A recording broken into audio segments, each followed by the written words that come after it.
Huitième idée reçue, on va parler de régime obligatoire. Il n'y aurait pas de levier d'optimisation des retraites découlant des régimes obligatoires. Donc là, ça s'imposerait, il n'y aurait rien à faire.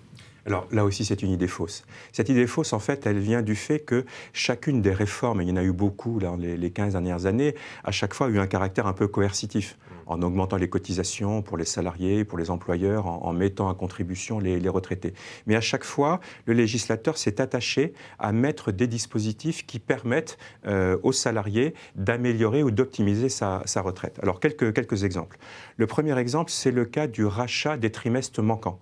J'ai pu avoir par le passé une carrière professionnelle avec des parenthèses, des arrêts, des redémarrages, et donc une carrière irrégulière.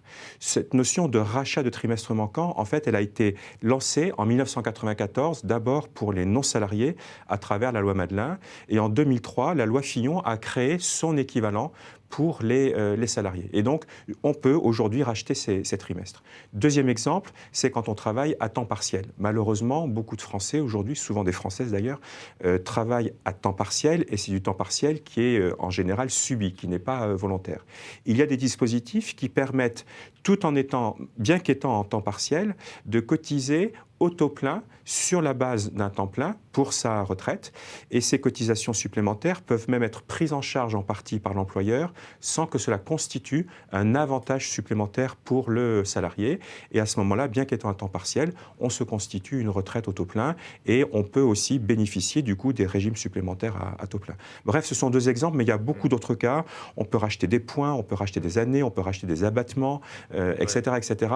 C'est vrai que c'est un petit peu compliqué et ça nécessite effectivement de faire appel à un spécialiste. Super conseillé, mais il y a une vraie stratégie en matière d'optimisation de retraite obligatoire. Il y a une stratégie, et d'ailleurs la dernière stratégie a été induite par la réforme de 2015 sur la retraite Arco-Agirc, qui pousse les gens à partir un petit peu plus tard à la retraite. On peut partir 1 an, 2 ans, 3 ans plus tard.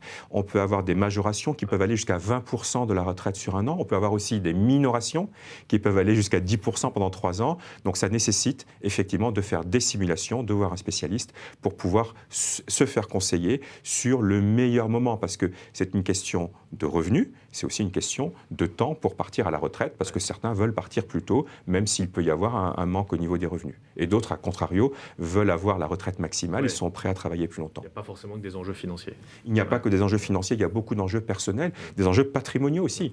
Souvent, le chef d'entreprise, quand il cède son entreprise, il est très préoccupé par qui va reprendre mon entreprise. Et ça ne se décide pas à une date fixe. Et ça nécessite de la souplesse.